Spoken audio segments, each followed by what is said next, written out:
sehari-hari karena melalui menyimak seseorang dapat memperoleh ilmu, informasi, petunjuk, dan memahami pendapat orang lain.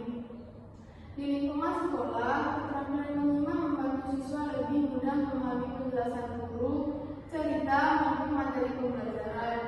Menyimak juga merupakan salah satu keterampilan berbahasa yang paling dasar sebelum keterampilan berbicara, membaca, dan menulis. Oleh karena itu, kemampuan menyimak perlu dilatih sejak dini agar seseorang mampu berkomunikasi dengan baik, memahami orang lain saat berbicara, serta mampu memahami informasi secara tepat.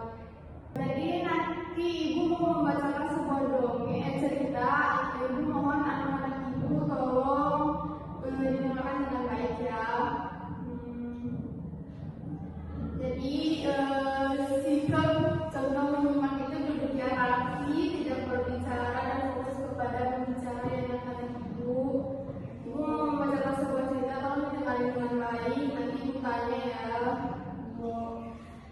Pada minggu pagi, Rina pergi ke kebun binatang bersama ayah, ibu, dan adiknya.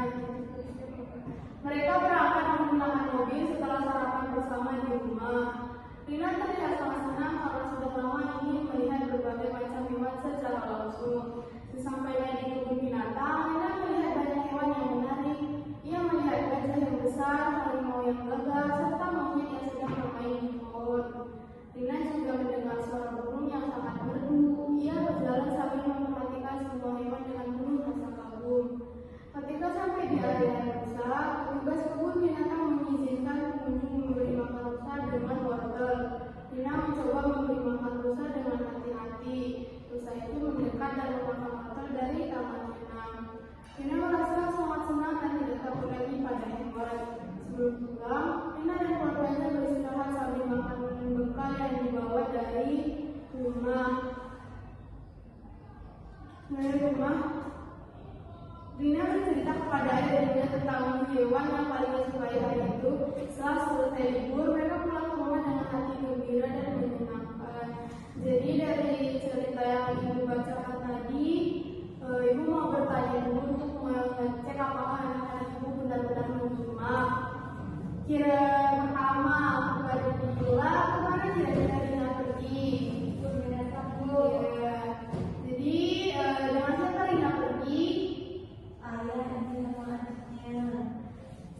Terus satu lagi, kenapa Rina merasa senang? Karena bisa jalan-jalan seluruh.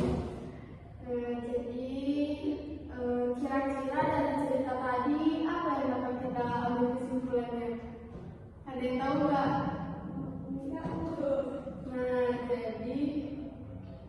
Jadi kesimpulannya bahwa Rina liburan ke kebun binatang memberikan pengalaman yang menyenangkan dan menambah pengetahuan tentang berbagai hewan. Selain merasa bahagia, Rina